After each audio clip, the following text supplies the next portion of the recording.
이역의 기억. 안녕하세요. 오늘도 하루 끝, 이 고요한 시간에 누군가의 진심을 담아 사연을 읽어드립니다. 오늘 이야기의 시작은 참 소박합니다. 된장찌개 냄새가 부엌에 가득하고 라디오에서는 낡은 가요가 흐르며 조용히 뜨개질을 하던 한 노부부의 오후. 태석 씨와 금래 씨 부부는 퇴직 이후 단출한 일상을 살아가고 있었습니다. 하루 두 끼만 챙겨 먹고 남는 시간에는 화분을 돌보고 산책 삼아 동네를 걷는 것조차 소소한 낙이었죠. 그러던 어느 날 낯익은 벨소리에 태석 씨는 휴대폰을 집어들었습니다. 이도현. 아들의 이름이 화면에 떠 있었습니다. 바로 그 순간 태석 씨의 얼굴에 묻은 미소는 기다림이란 이름의 흔적이었는지도 모릅니다. 도연아, 어쩐 일이냐?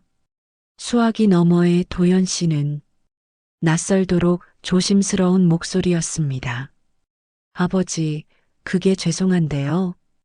잠깐만 좀 빌릴 수 있을까요? 도연은 말했습니다. 이사가 급하게 잡혔고 아이 학비도 밀려 있고 사업자금 대출도 이번에 문제가 생겼다며. 2억만 아버지, 진짜 이번 한 번만입니다. 순간 태석 씨는 숨을 삼켰습니다. 그 금액은 결코 적지 않았습니다. 하지만 동시에 그는 한 번도 숫자로 아들을 본 적이 없었습니다. 금래 씨는 살짝 눈을 치켜 올리며 물었습니다. 얼마나 필요하대? 2억이래. 허허, 걔가 지금 그런 돈을 어떻게 갚는다고. 그래도 우리가 해줄 수 있을 땐 해줘야지. 부모잖아. 태석 씨는 그렇게 말하며 고개를 끄덕였습니다. 그에겐 자식이라는 이름 앞에서 법적인 장치도 차용증도 담보도 필요 없었습니다. 그날 밤 두 사람은 오래간만에 마주 앉아 소주 한 잔을 기울였습니다. 이젠 도연이도 자리 잡겠지. 그래야지. 자식 잘 되면 부모도 편한 거니까. 그 술잔 속에 그들은 사랑, 신뢰, 기대 그 모든 걸 담았습니다. 그리고 며칠 후 태석 씨는 조용히 노후자금 통장에서 2억 원을 인출해 도연 씨의 계좌로 송금합니다. 확인 메시지를 보내고 아무 말도 없이 거실 소파에 앉아 TV를 켰습니다. 하지만 그날 이후 그 조용한 믿음은 천천히 그러나 확실하게 균열을 만들어가기 시작했습니다. 처음엔 도연의 연락이 줄었습니다. 요즘 바쁘겠지. 애 학교도 있고. 하지만 시간이 갈수록 연락은 더 이상 오지 않았습니다. 문자에 답이 없었고 전화를 걸면 꺼져 있었습니다. 어느 날 태석 씨는 우연히 메신저 앱을 열었습니다. 그리고 충격에 빠졌죠. 차단. 아들의 프로필 사진은 사라졌고 대화창 상단엔 회색 글씨로 알 수 없는 사용자라는 말만 남았습니다. 그날 저녁 태석 씨는 말없이 베란다에 앉아 오래 키우던 선인장을 바라봤습니다. 물도 자주 안 줘도 잘 자라는 선인장이 그날따라 유독 말라 보였습니다.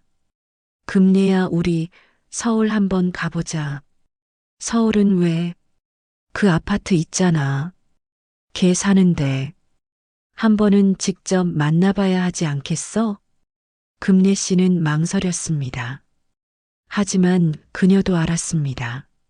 말을 아끼는 남편이 이토록 단호하게 말하는 건 분명 무언가가 마음 깊숙이 무너지고 있다는 신호라는 걸. 그렇게 두 사람은 작은 캐리어 하나에 물병과 모자, 선크림을 챙기고 서초구의 한 아파트 단지로 향합니다. 한여름의 태양은 무자비했습니다. 기온은 36도를 넘었고 그늘이라고는 찾아보기 어려운 대단지 아파트를 두 사람은 땀을 훔쳐가며 걸어 다녔습니다. 저기요, 혹시 이도현 씨 여기 사세요? 주민들은 당황했습니다. 낯선 노부부가 아들 이름을 물으며 단지를 떠도는 모습에 불안해했죠. 어떤 이는 경찰을 부르려 했고 어떤 이는 치매 노인이라며 눈살을 찌푸렸습니다. 하지만 태석 씨의 눈빛은 달랐습니다. 혼란도 분노도 아니었습니다. 그저 간절함이었습니다. 저희 아버지, 어머니 맞는 것 같아요. 결국 한 경비원이 물을 건네주며 말했습니다. 여기 사는 거 맞긴 한데 지금은 안 계신 것 같아요. 그 말에 태석 씨는 고개를 숙였습니다. 그래요. 고맙습니다. 단지 CCTV에는 그날 저녁 천천히 발걸음을 옮기는 노부부의 모습이 담겼습니다. 두 손은 맞잡고 있었지만 서로의 등은 축 처져 있었습니다. 그 무거운 뒷모습에선 아무런 소리도 없었지만 그 침묵이야말로 모든 것을 말해주고 있었습니다. 사랑은 줬는데 책임은 없네. 태석 씨는 속으로 그렇게 중얼거렸습니다. 그 말은 원망도 아니고 슬픔도 아니었습니다. 그저 가슴 한편이 조용히 사라지고 있다는 걸 스스로 받아들이는 문장이었습니다. 연락 두절, 그리고 더위. 삶에는 도무지 이유를 알 수 없는 순간들이 찾아옵니다. 그 어떤 말로도 설명되지 않고 그 어떤 이성으로도 납득되지 않는 날들이요. 태석 씨에게 그날들은 도연의 전화가 끊긴 이후부터 시작됐습니다. 2억 원. 그건 누구에게는 부동산의 일부일 수도 있고 누군가에게는 숫자에 불과할 수도 있지만 태석 씨에겐 노후 전체였습니다. 자기야, 통장 봤어? 우리 적금도 이자 끝났고 생활비도 많이 빠졌더라. 금례 씨의 말에 태석 씨는 아무 말도 하지 않았습니다. 그는 알고 있었습니다. 며칠 전 이미 잔고가 바닥을 향해 기울고 있다는 걸. 도연이가 뭐라고는 안 해. 연락 안 된다. 금례 씨는 놀란 눈으로 남편을 바라봤습니다. 안 돼? 문자라도? 읽지도 않아. 전화도 아예 꺼져 있더라고. 차단한 거야? 그 말에 태석 씨는 고개를 들었습니다. 그 표정엔 낯선 감정이 담겨 있었습니다. 분노도 배신도 아니었습니다. 어쩌면 단순히 믿음이 뽑혀나간 자리 같았습니다. 며칠을 망설이다가 태석 씨는 다시 말했습니다. 서울 가자. 금례 씨는 또 말렸습니다. 가는 게 능사냐? 만나서 무슨 말을 하게? 직접 보면 알 수 있잖아. 애가 진짜 어려운 상황이면 우리가 또 도울 수 있을지 모르고, 우리가 도울 수 있는 게 뭐가 있냐고. 우린 지금 도와줄 수 없는 사람들이야. 우리가 도와달라고 말해야 되는 사람들이라고. 하지만 태석 씨는 듣지 않았습니다.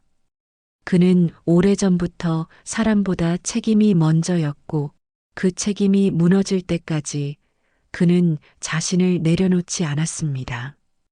그리하여 두 사람은 또다시 서울로 향했습니다. 서초구의 대단지 아파트. 어쩌면 도연의 삶이 안정되었다는 그 집의 상징 같은 장소였습니다. 8월의 태양은 무자비했습니다. 지면 위에서 튀어오르는 복사열에 양산도 책 넓은 모자도 소용이 없었습니다. 태석 씨는 등산용 가방 하나에 물병 2개, 부채 하나 그리고 예전 가족 사진을 넣었습니다. 그는 누군가를 만날 때 그 사람에게 자신이 누구인지를 증명하기 위해 사진을 준비해야 할 거라 생각했습니다. 혹시 여기 이도현 씨 사시나요? 경비초소 앞. 그는 조심스럽게 입을 열었습니다. 경비원은 순간 머뭇거렸습니다. 두 눈 아래 땀방울이 주르르 흐르고 등이 푹 꺼진 노인의 손엔 A 사용지 하나가 들려 있었습니다.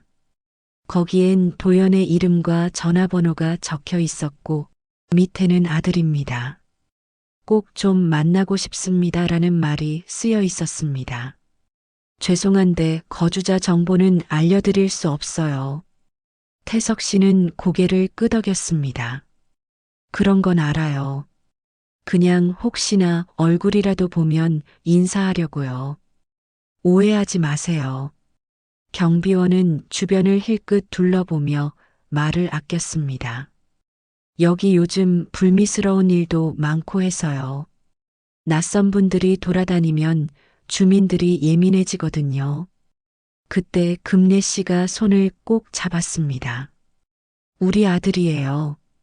우리가 걔를 키웠고 대학도 보내고 이젠 걔가 우릴 모른 척 하는 것 같아서요. 그 말에 경비원은 말이 막혔습니다. 그 눈빛 속에서 그는 어떤 설명도 덧붙일 수 없었습니다. 말없이 책상 밑에서 생수 한 병을 꺼내 건넸습니다. 덥죠. 얼음은 다 녹았지만 그래도 마시고 하세요. 그날 태석 씨와 금례 씨는 아파트 단지를 돌며 입주민 몇 명에게 말을 걸었습니다. 실례합니다. 혹시 이도현 씨 여기 사세요? 여기서 애 키우는 분 중에 혹시 도현 씨 성함 들어보신 적 있으세요? 대부분의 반응은 비슷했습니다. 경계, 침묵, 그리고 거절. 하지만 일부 주민은 그들의 지친 얼굴을 보고 말을 건넸습니다. 저 그 집 맞는 것 같아요. 근데 요즘은 잘 안 보여요. 그분 딸 운동시킨다고 자주 데리고 다녔는데. 태석 씨는 고개를 끄덕였습니다. 서연이요. 우리 손녀입니다. 그 말에 순간 주위가 조용해졌습니다. 누군가는 입술을 물었고 누군가는 휴대폰을 슬그머니 꺼냈습니다. 그날 이후 단지 커뮤니티 게시판에는 노부부가 아파트를 돌아다녔다는 글이 올라왔고 사진도 함께 첨부됐습니다. 그리고 댓글은 엇갈렸습니다. 왜 저런 분들이 돌아다니시지? 어쩐지 뭔가 사정 있어 보이던데. 혹시 그 기사에 나온 그 사건인가?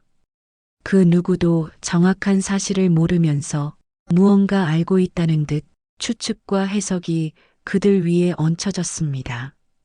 그날 밤 숙소로 돌아온 태석 씨는 한참을 말없이 앉아 있었습니다. 그리고 TV에선 낯익은 뉴스 앵커가 말했습니다.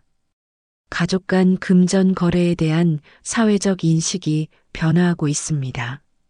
최근 한 노부부의 사례가 알려지면서 태석 씨는 리모컨을 내려놨습니다. 도연이는 우릴 모른 척 할 거야.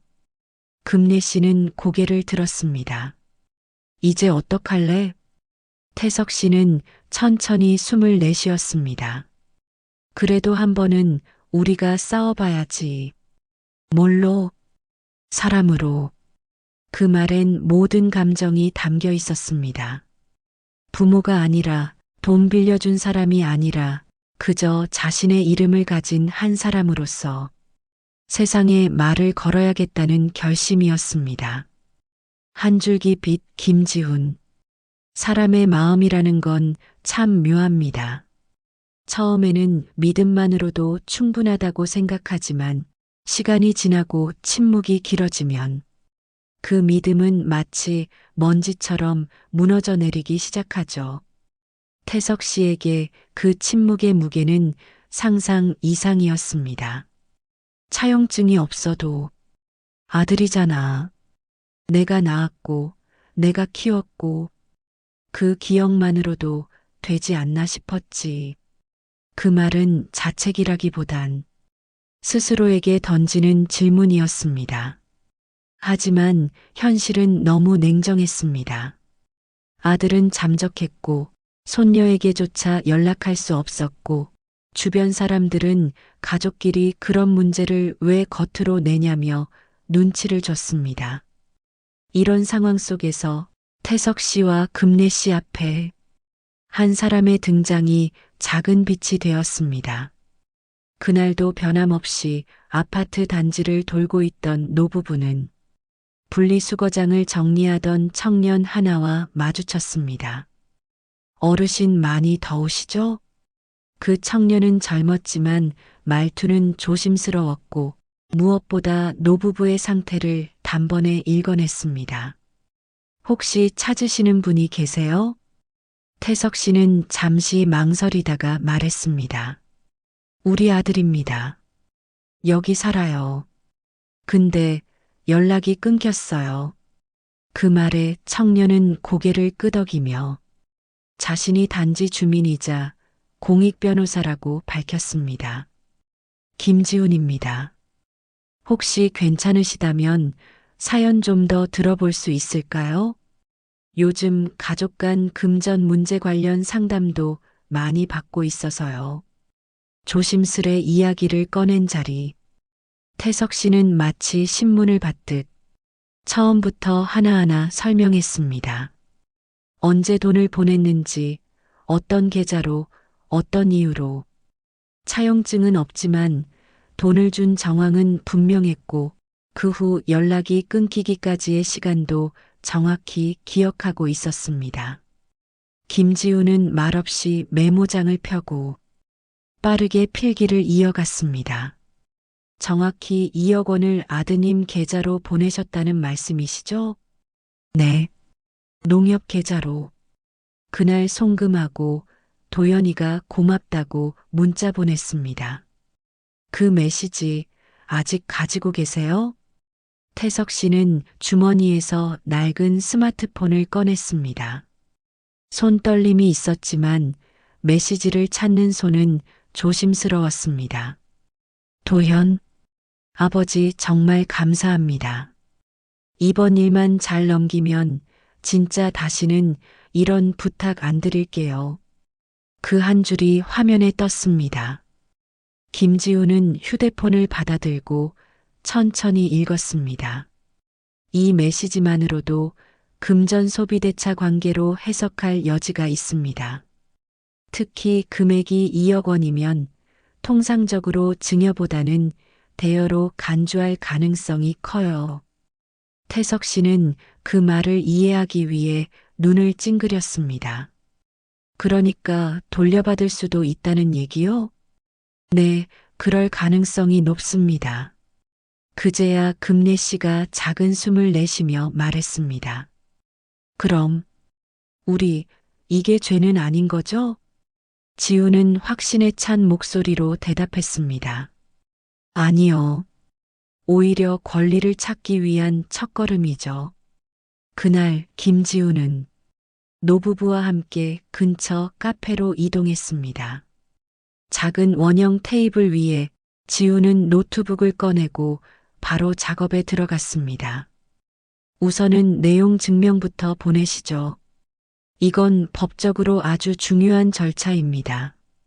내용 증명은 법적 분쟁에서 상대에게 분명히 알렸다는 사실을 증명하는 문서입니다.